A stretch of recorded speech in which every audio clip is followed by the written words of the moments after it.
তৃণমূলে প্রকৃত ত্যাগী নেতাকর্মীদের মূল্যায়নের মাধ্যমেই দলকে শক্তিশালী ও সংগঠিত করা সম্ভব, জানালেন ফতুল্লা থানা যুবদল নেতা ও ৬ নং ওয়ার্ড বিএনপির যুব বিষয়ক সম্পাদক এবং বাংলাদেশ জাতীয়তাবাদী দেশপ্রেমিক দলের কেন্দ্রীয় সহসভাপতি ফেরদৌস পারভেজ ডেনি।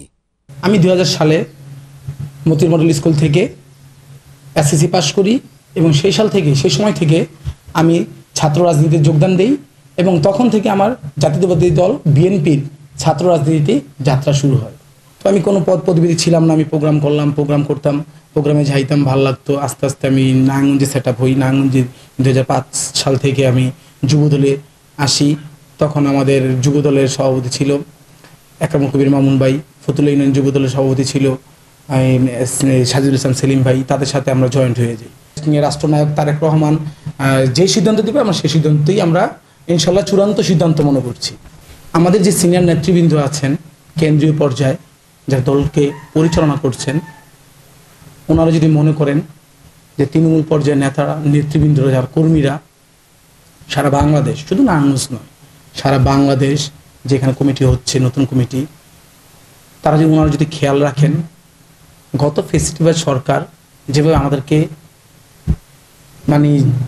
যন্ত্রণা, অশান্তি, ঘরে থাকতে পারি নাই, আমাদেরকে ঘর ছাড়া মামলা, হামলা, নির্যাতন করছে, তারা যদি পুনরায় বিএনপি হয়ে, নব বিএনপি হয়ে কমিটিতে আসতে না পারে, আমি ওদের কাছে এটাই অনুরোধ জানাচ্ছি।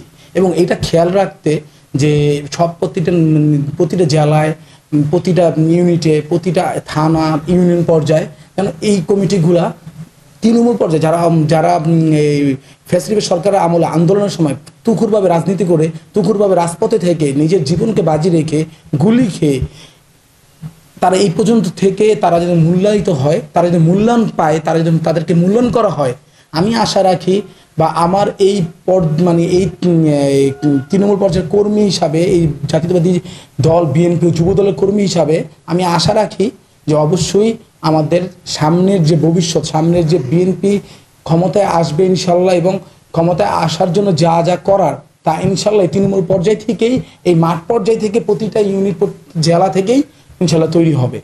বিশেষ করে আমাদের ফতুল্লা থানার অন্তর্ভুক্ত বিএনপি ও অঙ্গ সংগঠনের যত ত্যাগী নেতা কর্মী আছেন, যারা ত্যাগ স্বীকার করছেন, যারা ঘরে থাকতে হামলা মামলা, জেল, দিনের পর দিন জেল খাটছেন, গুম হয়েছেন, আমি অনুরোধ করবো তাদেরকে যেন মূল্যায়ন করা হয়।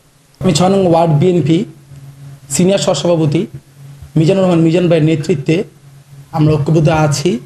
ইনশাল্লাহ এই ওয়ার্ড বিএনপি ঐক্যবদ্ধ থেকে সামনের যে নির্বাচন, আমাদের রাষ্ট্রনায়ক তারেক রহমানের যে রোডম্যাপ দিয়েছেন বিএনপির, সেই রোডম্যাপ অনুসারে আমরা সাধারণ জনগণ, আমাদের এলাকার সাধারণ জনগণ, ওনাদেরকে নিয়ে আমরা যেভাবে তারেক রহমান বলবেন ওই সিদ্ধান্তে আমরা ওভাবে ইনশাল্লাহ এগোবো। মোহাম্মদ হোসেন সুজনের ক্যামেরায় রিপোর্ট আহমেদ শরীফ।